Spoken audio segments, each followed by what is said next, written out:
Hello everyone, so today I am back with my another video. I hope you liked my previous videos. So today I am back with the next topic, which is Prameh Chikitsa. So without being late, let's discuss the topic.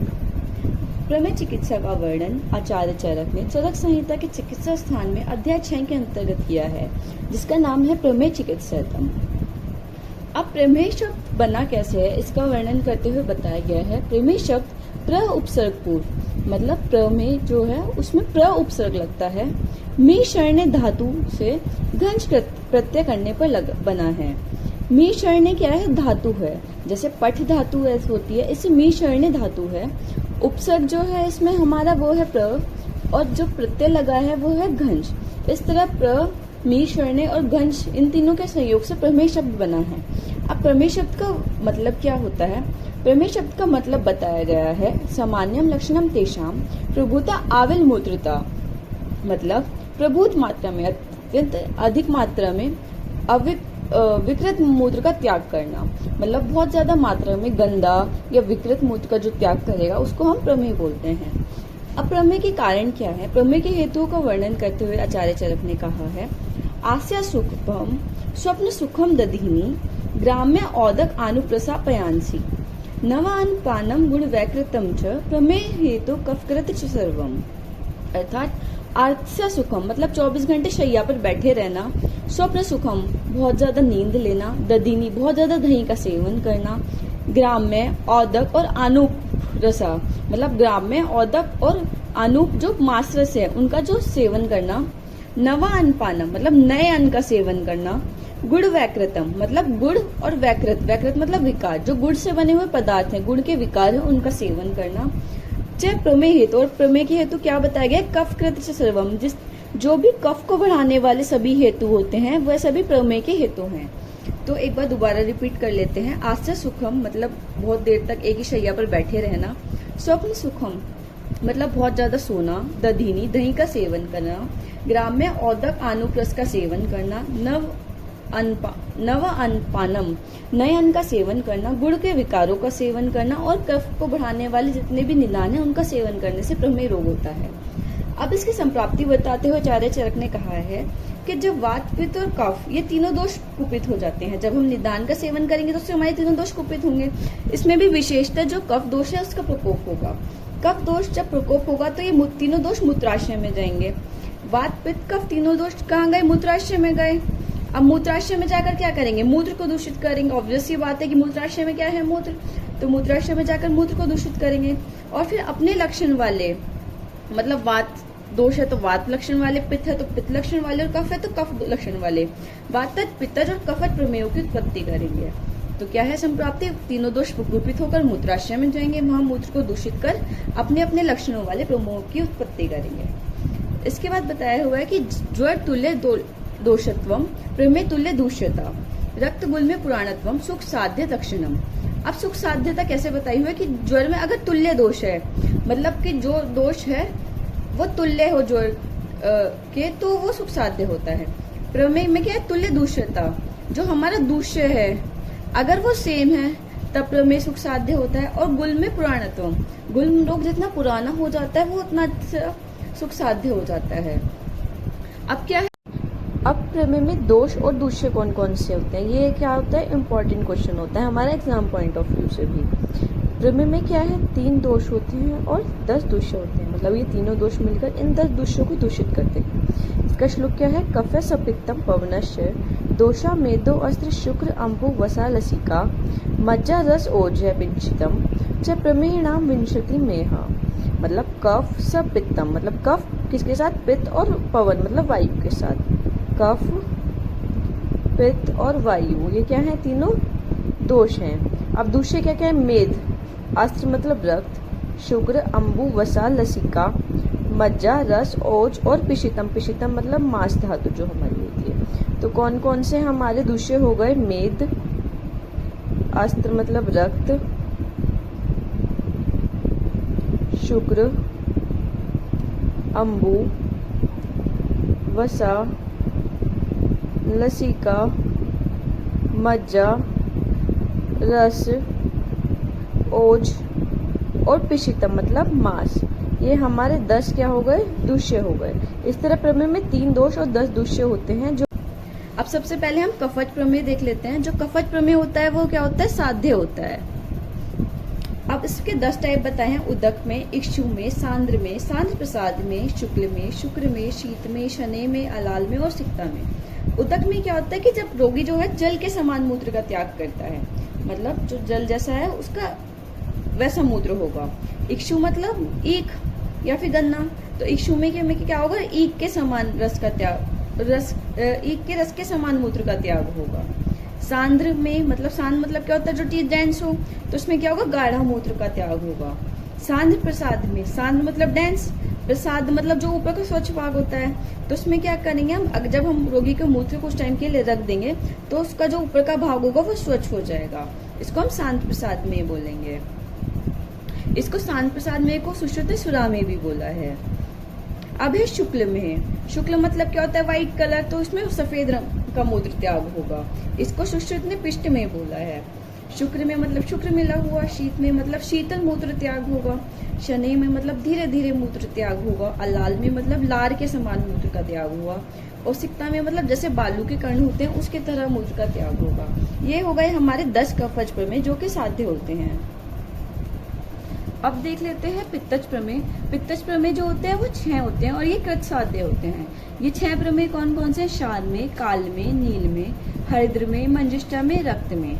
क्षार में मतलब क्षार के जल के समान मूत्र का त्याग होगा। काल में से मतलब पता चल रहा है काले रंग का मूत्र त्याग होगा। नील में नीले रंग का मूत्र त्याग होगा। हरिद्रा में हल्दी के रंग के समान होगा। मंजिष्ठा में मंजिष्ठा के समान रक्त वर्ण का मूत्र त्याग होगा। और रक्त में रक्त मिला हुआ या रक्त के समान मूत्र का त्याग होगा। अब आते हैं वातज प्रमेय में, जो क्या होता है, याप्य होता है हमारा। अब वातज प्रमेय में 4 टाइप हैं, मज्जा में, ओज में, वसा में और लसिका में। मज्जा में मज्जा युक्त मूत्र का त्याग होगा। ओजो में ओज से युक्त मूत्र का त्याग होगा। वसा में वसा युक्त मूत्र का त्याग होगा। और लसिका में लस्सेदार रुक रुक कर जो होगा मूत्र का त्याग होगा। इसको हम हस्ती में भी बोल सकते हैं। अब इसमें बताया मूत्र के वर्णादि और दोषों में क्या संबंध होता है, कि मूत्र का वर्ण और दोष क्या होंगे उसमें। वातादि दोषों के अनुसार प्रमेय में वर्ण, रस, स्पर्श और गंध होती है। मतलब जो जैसे वात का वर्ण क्या है, शाव है, कृष्ण है। इस तरह प्रमेय में वर्ण, रस और गंध की उत्पत्ति होगी। ऐसे पित्त के समान होगा और ऐसे कफ के समान होगा। अब वातज प्रमेय में जब वर्ण शाव और अरुण हो, जब वातज प्रमेय में शूल अधिक हो, मज्जा, ओज, वसा और लसिका के गुणों से युक्त जब मूत्र त्याग हो, तब उसे हम वातज प्रमेय को असाध्य बोलेंगे। इसी तरह अगर पित्तज में पित्तज समान सभी कलर आए और उसके समान सभी गुण हो, तो तब पित्तज प्रमेय भी असाध्य हो जाएगा। अब देखते हैं सामान्य पूर्व रूप, कि अगर किसी रोगी को प्रमेय हो गया है तो उस टाइम क्या सामान्य पूर्व रूप आएंगे। तो रोगी के शरीर से स्वेद और शरीर से गंध आएगी। अब स्वेद निकलेगा तो गंध तो आएगी। अंगों में शिथिलता हो जाएगी। सुखपूर्वक शयन पर बैठने की इच्छा होगी। हमने पहले भी पढ़ा है कि जब वो बहुत देर तक बैठा रहेगा तभी उसको प्रमेय होगा। तो जब उसको सुखपूर्वक बैठने की इच्छा होगी पूर्व में, उसका हृदय प्रदेश, नेत्र, जीभ, कान में मैल भरा रहेगा। कफ दोष की अधिकता हो रही है मेनली इसमें, इस वजह से जो क्या है, मैल भरा रहेगा। शरीर जो होगा मोटा हो जाएगा, स्थूलता हो जाएगी। केश और नख का अधिक बढ़ेंगे। शीतल द्रव्यों से अधिक प्रेम रहेगा रोगी को। गला तालु उसका सूखेगा। मुख का मीठा हो जाएगा।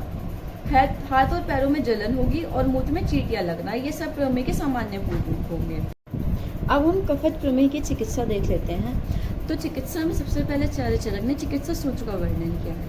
चिकित्सा सूत्र क्या है, स्थूल प्रमेयी बलवान ही एक है, एक कृशस्य तथा परिदुर्बलश्च संब्रहणम तस्य कृशस्य कार्यम संशोधनम दोष बलादिकस्य। इसका क्या मतलब हुआ, स्थूल प्रमेय बलवान ही एक है। क्या होगा, प्रमेय में या तो रोगी स्थूल होगा, एक है कृशस्य तथा एक है परिदुर्बलश्च, या फिर क्या होगा, कृश होगा, दुर्बल होगा। तो क्या बताए, 2 टाइप के रोगी बताए, स्थूल और बलवान, और दूसरा कृश, पतले और दुर्बल। अब इन दोनों का चिकित्सा सूत्र अलग अलग है। जो रोगी स्थूल होगा, बलवान होगा, उसमें हम क्या करेंगे, संशोधन देंगे। संब्रहणम तत्र कृशस्य कार्यम। और जो संब्रहण किसमें करेंगे हम, कृश पुरुष में। कृश और दुर्बल रोगी में हम क्या करेंगे, ब्रहण चिकित्सा करेंगे। कार्यम संशोधनम दोष बलाधिक्य, और जिसके में दोष और बल का अधिक होगा उसमें क्या देंगे हम, संशोधन चिकित्सा देंगे। तो स्थूल और बलवान रोगी में संशोधन चिकित्सा और कृष्ण और दुर्बल रोगी में ब्रहण चिकित्सा देंगे। अब आगे देखते हैं बलवान रोगी को संशोधन के बाद संतर्पण, जिससे वायु की वृद्धि न हो। अब रोगी हमारा बलवान था, हमने उसको संशोधन चिकित्सा दे दी, पर संशोधन के बाद हमें उसमें क्या कराना है, संतर्पण कराना है। अगर हम संतर्पण नहीं कराएंगे तो रोगी के शरीर में वायु की वृद्धि होगी और उससे उपद्रव होंगे। तो उसके अंदर आचार्य चरक ने बताया है, प्रमेह से पीड़ित बलवान रोगियों को स्नेहन से शरीर के स्निग्ध हो जाने पर, क्या है, जो प्रमेह से पीड़ित रोगी हैं और क्या है, बलवान हैं, उन्हें पहले हमें स्नेहन से देना है जिससे उनका शरीर स्निग्ध हो जाए। और फिर मल शुद्धि के लिए कल्प स्थान में बताए जाने वाले अनेक प्रकार के योगों का प्रयोग करना चाहिए। उन कल्प स्थान में बताए हुए योगों से वर्मन विरेचन द्वारा मल का नाश हो जाए तो प्रमेह में संतर्पण का प्रयोग करना चाहिए। कहने का इन शॉर्ट मीनिंग क्या हुआ कि सबसे पहले रोगी को देखना है कि वो बलवान हो। जब रोगी बलवान होगा तो हम उसको स्नेहन स्वेदन देंगे, और जो कल्प स्थान में आचार्य चरक योग बनाते हैं उन योगों का प्रयोग कर रोगी को वमन विरेचन देकर उसको संशोधन कर देंगे। और जब संशोधन हमारा अच्छे से हो जाए, उसके मल मार्गों की शुद्धि हो जाए, तो हम उसमें संशोधन देने के बाद संतर्पण का प्रयोग करेंगे जिससे कि वायु की वृद्धि ना हो। अब चरक आचार्य ने बताया है कि अगर हम संतर्पण नहीं देंगे तो क्या होगा। अगर हमने संशोधन करा दिया और संतर्पण नहीं दिया तो उससे क्या होगा, वायु बढ़ जाएगी। अब बढ़ी हुई वायु क्या क्या कर सकती है, अब सबसे पहली बात, वायु गुल्म उत्पन्न कर सकती है, कहीं भी वायु का गोला बनेगा जिससे गुल्म होगा। धातु का क्षय हो सकता है, वायु के क्षय का भी कारण बन सकती है जिससे कि धातु क्षय होगा। लिंग और बस्ती प्रदेश में वेदना होगी, क्या है, पेन किसका काम है, वात का है, तो लिंग और बस्ती प्रदेश में ये वेदना कर सकता है और मूत्र में रुकावट कर सकता है, इसलिए हमें संशोधन के बाद संतर्पण जरूर देना है। अब बताया है मांस का प्रयोग, मांस में विषिकर और प्रतुद पक्षियों का मांस बताया है, जांगल पशु पक्षियों के साथ यव का भात बताया है, या फिर सूखा, वाट्य, सत्तू, आबू का आहार का प्रयोग करना आचार्य चरक ने बताया है। अप्रमेय में आहार कैसा देना है, कफ प्रमेय को मूंग के यूष अथवा तिक्त द्रव्यों के शाक से पुराने चावल का भात सेवन कराना है, या तो मूंग के यूष के साथ या तिक्त द्रव्यों के शाक के साथ क्या कराना है, पुराने चावल का भात सेवन कराना है, या फिर दंती, इंदुगी, अलसी, सरसों इन सब के तेल से युक्त भोजन कराना है। साठी चावल, तृण धान्य, जैसे तृण धान्य में जैसे क्या क्या, सावा, कुंगनी आदि, और यव से बने हुए अनेक पदार्थ के भक्ष्य पदार्थों में, इन सब जो द्रव्य पदार्थ बनाए इन सब द्रव्य पदार्थों में मधु मिलाकर यव प्रधान भोजन देना है कफ प्रमेय को ठीक करने के लिए। अब संतर्पण और संशमन चिकित्सा जो हमने देखी उसका उपसंहार क्या निकला, इसका कंक्लूजन क्या निकला। उचित समय पर प्रयोग किए जाने वाले संशोधन मतलब वमन, लंघन आदि से कफज प्रमेय जो नष्ट हो जाता है। अगर हम टाइम पर रोगी का संशोधन कर रहे हैं, उसका लंघन करा रहे हैं, वमन करा रहे हैं, तो जो हमारा कफज प्रमेय वो साध्य होता है वो ठीक हो जाएगा। और हम रोगी को विरेचन दे रहे हैं तो क्या होगा, विरेचन पित्त के लिए अच्छा योग होता है, तो हम उससे पित्तज प्रमेय को दूर कर सकते हैं। इस प्रकार बलवान और दुर्बल रोगियों के लिए संशमन, जो बलवान और दुर्बल रोगी के लिए क्या करेंगे हम, संशमन और संतर्पण विधियों को उल्लेख किया गया है। संशमन किस में करेंगे हम, बलवान रोगी में, और दुर्बल रोगी में क्या करेंगे हम, संतर्पण करेंगे। अब देख लेते हैं सामान्य प्रमेयनाशक योग, ऐसे कौन कौन से योग हैं जो हम सामान्यतः प्रमेय में दे सकते हैं। अब इसमें हम दारू हरिद्रा, देवदारू, आंवला, हरड़ बहेड़ा ये हमारे हो गए। त्रिफला, दारू हरिद्रा, देवदारू, त्रिफला और नागरमेधा, इनको हम समान मात्रा में लेंगे, फिर इनका क्या करेंगे, क्वाथ बना लेंगे और रोगी को पिलाएंगे, इससे प्रमेय का नाश होगा। और दूसरा योग क्या है, आंवले का जो ताजा रस होता है उसमें हल्दी का चूर्ण और मधु मिलाकर रोगी को सेवन करा देंगे, इससे भी प्रमेय का नाश होगा। अप्रमेय में उदकपान, कौन कौन से जल का प्रयोग कर सकते हैं इसमें हम, सारोदक, कुशोदक, कुशोदक क्या है, तृण पंचमूल में से एक है कुश, तो उसमें कुशोदक, मधु का शरबत दे सकते हैं। त्रिफला क्वाथ, हमने यहाँ पे भी बताया ना कि त्रिफला लेना है, तो त्रिफला क्वाथ या त्रिफला का स्वरस दे सकते हैं। सीधू, जो एक सीधू क्या होता है, जो से बना हुआ मध्य होता है, वो दे सकते हैं। द्राक्षारिष्ट दे सकते हैं। इस प्रकार ये 5-6 हमने आचार्य चरक ने पान बताए हैं जो हम प्रमेय में दे सकते हैं। अब व्यायाम के लाभ, अप्रमेय व्यक्ति को हमें क्या कराना है, व्यायाम कराना है, तो उसके क्या क्या लाभ होंगे, अनेक प्रकार के व्यायामों को करने से, मतलब बहुत टाइप के व्यायाम करने से, अच्छे प्रकार उपटन की मालिश करने से, अब बहुत ज़्यादा हम उसमें अच्छे प्रकार से उपटन की मालिश कर रहे हैं, विजयसार या खरदीर सार आदि के जल से अवगाह और परिशोचन करने बिठाने से। अब कहाँ मतलब टक में बिठाने से, और परिसेचन मतलब छींटे मारने या धार की तरह छोड़ने से या स्नान करने से। खर्च, दालचीनी, छोटी इलायची, अगर वो चंदन का लेप लगाने से जो प्रमेह रोग होता है वो शीघ्र ठीक हो जाता है। इसलिए व्यायाम और इसके अवगाहन का, उपटन का, परिक्षेकन सबका प्रमेह में महत्व बताया गया है। अब प्रमेह में अवतर्पण का क्या महत्व है? अवतर्पण से क्या होगा, हमारा कफ होगा, क्लेद होगा, मेद होगा, ये सब क्या होगा, कम हो जाएगा। तो बड़ा हुआ क्लेद में, ये सब क्या प्रमेह का कारण होता है। जब ये ही कम हो जाएगा तो प्रमेह अपने आप ठीक हो जाएगा। उसके बाद क्या बताया, निदान परिवर्जन। जो हमारे निदान थे, हेतु थे, जो हमने पहले पढ़े थे कि आस्य सुखम, स्वप्न सुखम, बहुत ज़्यादा सोना, एक ही छैया पर बैठे रहना, दही, अनुपमास, गुड़ के विकार, कफवर्धक आहार विहार, इन सब का जो हमें सेवन है वो नहीं करना है। प्रमेह में प्रमेह और मूत्रगत रक्तपित्त में भेद। अब क्या है, रक्तपित्त में भी मूत्र में रक्त आता है और प्रमेह भी मूत्र में रक्त आता है, रक्त में। अब हम इसमें डिफ्रेंशिएट कैसे करेंगे? अगर प्रमेह के पूर्व रूप आए बिना रोगी हल्दी के समान रक्त मिला हुआ मूत्र त्याग करता है तो रक्तपित्त है। मतलब अगर पूर्व रूप नहीं आ रहे हैं तो रक्तपित्त है, और पूर्व रूप आ रहे हैं तो प्रमेह है। अब क्या है, एक इम्पॉर्टेंट पॉइंट है याद रखने जैसे, जो सहज प्रमेही होते हैं, मतलब जो हेरिडिटरी डायबिटीज होती है या फिर मधुमेह के रोगी होते हैं, वो साध्य नहीं होते, वो ठीक नहीं होते, क्योंकि उसमें बीज दोष के कारण होते हैं। अब क्या है, कोई भी हेरिडिटरी डिसऑर्डर है, उसमें क्या है, जीन डिफेक्ट है। अब जीन डिफेक्ट हम सही नहीं कर सकते, इसलिए कहा है कि सहज प्रमेही और मधुमेही जो होते हैं वो बीज प्रमेही होने के कारण साध्य नहीं होते हैं। अब प्रमेह के इम्पोर्टेंट योग कौन कौन से हैं? इसमें है त्रिकंटाद्य स्नेह, फल त्रिकादिक्वाथ, लौध्रासव, इसको हम मध्यासव भी बोल सकते हैं, दंत्यासव और भल्लातकासव। इस तरह हमारी प्रमेह चिकित्सा पूरी हुई।